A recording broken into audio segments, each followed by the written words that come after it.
नहीं, जहाँ तक हमारी जानकारी है, जीरादेई में डिग्री कॉलेज है। हमारा अपना संबद्ध महाविद्यालय जीरादेई में है। अब उसकी गुणवत्ता कैसी है और शिक्षा कैसी दी जा रही है, इसके बारे में निश्चित रूप से हम लोग कोशिश कर रहे हैं कि तीनों जिलों में, सीवान में, गोपालगंज में और छपरा में उच्च शिक्षा की बेहतरीन सुविधाएं तीनों जिलों में हों। और अभी परसों ही विधानसभा में एक प्रश्न उठाया गया था कि गोपालगंज में विज्ञान में स्नातकोत्तर शिक्षा नहीं है। तो निश्चित रूप से हम लोग प्रयास करेंगे कि अगले वर्ष से ये सुविधाएं हैं। और देखिए, ये हमारा सौभाग्य है, हम सबका सौभाग्य है कि देश रत्न डॉक्टर राजेंद्र प्रसाद की जन्मस्थली पे हम हैं। यहाँ होना ही अपने आप में परम सौभाग्य की बात है। और राजेंद्र बाबू न सिर्फ शिक्षा को बहुत चाहते थे, बल्कि भारतीय संस्कृति शिक्षा से जुड़े, इसके लिए आजीवन उनका प्रयास रहा। आप लोगों को याद होगा, जिस तरह से अभी हाल ही में राम जन्मभूमि मंदिर बना है, उस समय सोमनाथ के मंदिर का जीर्णोद्धार हुआ था और उसमें राजेंद्र बाबू राष्ट्रपति होते हुए गए थे। उस मंदिर का जो उद्घाटन था वो राजेंद्र बाबू ने किया था। ऐसी बहुत सारी घटनाएं हैं। विलक्षण व्यक्तित्व थे, हम सब जानते हैं, देश के गौरव हैं। किस तरह की विद्वता थी उनकी, ये सब लोग जानते हैं। सारी बातें सर, लेकिन आज जीरादेई में मैं पहली बार आया हूँ और निश्चित रूप से देख के लगता है कि इसका जिस तरह से विकास होना चाहिए था वो नहीं हुआ है। जो हमारा डोमेन है शिक्षा, हम निश्चित रूप से प्रयास करेंगे कि यहाँ पर शिक्षा की जो भी सुविधाएं विश्वविद्यालय दे सकता है उसको हम लोग प्रदान करें। क्या कारण है आप इतने बड़े पद पर हैं, तो क्या आपको क्या लगता है कि जिस तरह से गांधी जी का जन्मस्थली है, नेहरू जी का है, सरदार वल्लभ भाई पटेल विश्व का सबसे बड़ा स्टैच्यू, क्यों जीरादेई का विकास क्यों मतलब हो रहा है? अब देखिए, ये इस प्रश्न का उत्तर एकाएक दे पाना मेरे लिए संभव नहीं, लेकिन निश्चित रूप से जीरादेई को जो प्रतिष्ठा मिलना चाहिए वो मिलना चाहिए। और जो भी हमारे हाथ में होगा वो प्रयास हम करेंगे कि इसकी प्रतिष्ठा बरकरार रहे। एक कारण उसका जो मुझे लगता है कि अगर आप राजेंद्र बाबू के जीवन को देखें तो उनकी जो राजनीतिक यात्रा है उसमें चंपारण सबसे पहला था, गांधी जी के साथ वो गए। और पूरा का पूरा जो उनका आंदोलन रहा, नमक सत्याग्रह देखें, वो उन्होंने पटना में किया। और सदाकत आश्रम जो है उनका मुख्य रूप से एक बिंदु रहा। तो एक ये कारण हो सकता है कि चूंकि जीरादेई उनकी जन्मभूमि जरूर रही, लेकिन कर्मभूमि पटना रही। इस कारण से थोड़ा बहुत हो सकता है, लेकिन इस तथ्य से हम कोई भी नकार नहीं सकते कि इतने बड़े देश के रत्न की जन्मभूमि किसी भी तरह के उपाख्या का शिकार नहीं होना चाहिए। सर हमसे हमारे सवाल रहता है, हम लोगों से भी पूछा जाता है, जितने भी बच्चे हैं खास करके जो डिग्री हासिल करना चाहते हैं, कि जेपी यूनिवर्सिटी का जो सेशन है वो काफ़ी लेट है, जिसके चलते अधिकांश बिहार के बच्चे पास ही में उत्तर प्रदेश है, उधर उधर रुख करते हैं। ये सर कब तक? देखिए, जेपी विश्वविद्यालय में 25 जनवरी 2024 को मैंने कुलपति के रूप में पदभार ग्रहण किया था। और तब भी मैंने अपने पहले वक्तव्य में यही कहा था कि मेरी कोशिश होगी कि सबसे पहले प्रवेश परीक्षा परिणाम जेपी यूनिवर्सिटी का मैं ठीक करूं।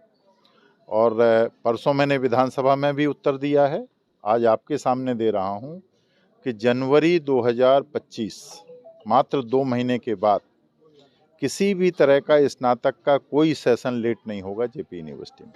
आपको ये खुशी होगी जान के कि वर्ष 2020-23 तक के सेशन हम ऑलरेडी ठीक कर चुके हैं। हमारे कंट्रोलर साहब हमारे साथ हैं। 2021-24 और 22-25 के सेशन की द्वितीय वर्ष की परीक्षा 7 तारीख से है और तृतीय वर्ष की परीक्षा हम जनवरी में लेंगे। उसके साथ सारे सेशन हमारे ठीक हो जाएंगे स्नातक के।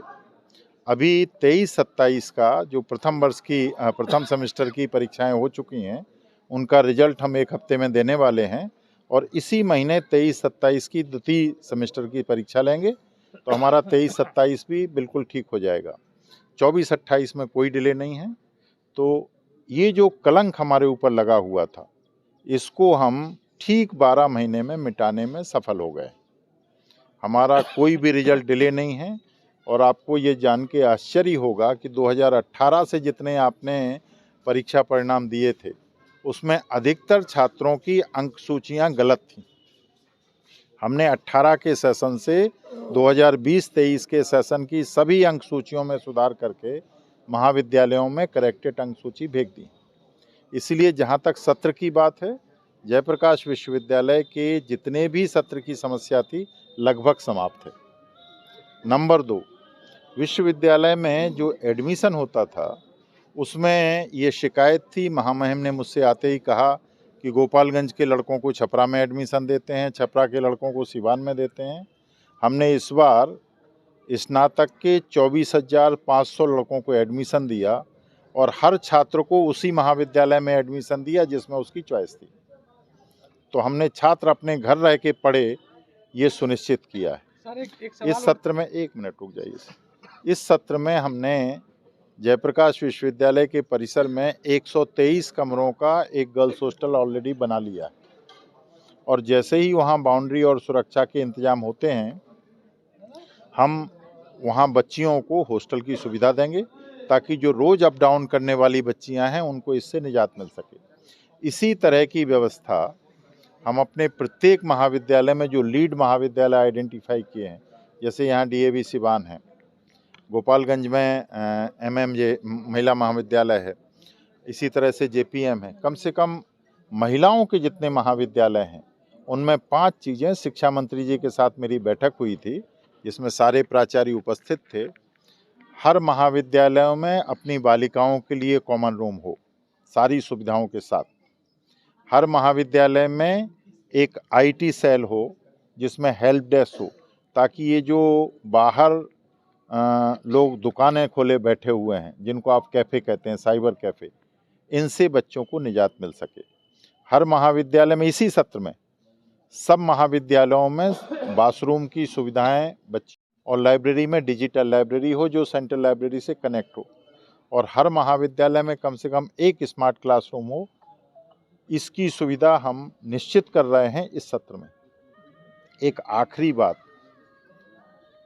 हर महाविद्यालय की जो प्रयोगशालाएं हैं, विधानसभा में ये भी प्रश्न अभी 4 दिन पहले उठा था कि जयप्रकाश विश्वविद्यालय के महाविद्यालयों में प्रायोगिक कक्षाएं नहीं होती हैं, प्रैक्टिकल नहीं होते हैं। हमने सभी प्राचार्यों को कहा हुआ है कि अपनी अपनी डेवलपमेंट कमेटी से प्रस्ताव लाएं। इसी सत्र में हम महाविद्यालयों की प्रयोगशालाओं को अद्यतन करेंगे। जी सर, एक पीजी जो सीवान जिला है, दरौली विधानसभा है, चाचियाती विधानसभा है, यहाँ पीजी व्यवस्था की पढ़ाई के लिए लोगों को सीवान जाना पड़ता है, जो कि यहाँ से 18 किलोमीटर 18-19 किलोमीटर, लड़कियों को काफी दरौली से 40-50 किलोमीटर पड़ता है। देखिए, हम आपके माध्यम से अपने सभी प्राचार्यों को और समाज के जागरूक लोगों को ये निवेदन करेंगे कि किसी भी पाठ्यक्रम को खोलने की एक प्रक्रिया होती है और उस प्रक्रिया में क्या होता है कि हमको पाठ्यक्रम का एक प्रस्ताव महाविद्यालय से देना होता है, क्योंकि पाठ्यक्रम खोलने के पहले सरकार को कुछ काम करना पड़ते हैं, पद क्रिएट करना पड़ते हैं, टीचिंग के, नॉन टीचिंग के, कक्षाओं के लिए हमको धन आवंटित करना पड़ता है।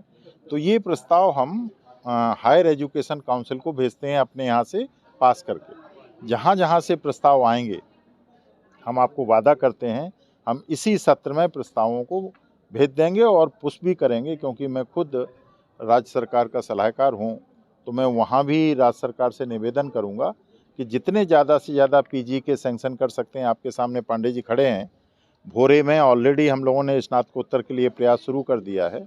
अभी गोपालगंज के महाविद्यालयों में विशेष रूप से विज्ञान में स्नातकोत्तर हो, इसकी हम कोशिश करेंगे इस सत्र में, क्योंकि उस पूरे ज़िले में किसी भी कॉलेज में विज्ञान में गणित छोड़ के केवल कमला राय में गणित है और कहीं नहीं है। तो अगर सीवान में भी इस तरह की समस्या है तो आप लोग जो है प्राचार्यों के साथ मिलकर हमको प्रस्ताव दीजिए, निश्चित रूप से हम करेंगे। धन्यवाद बहुत बहुत।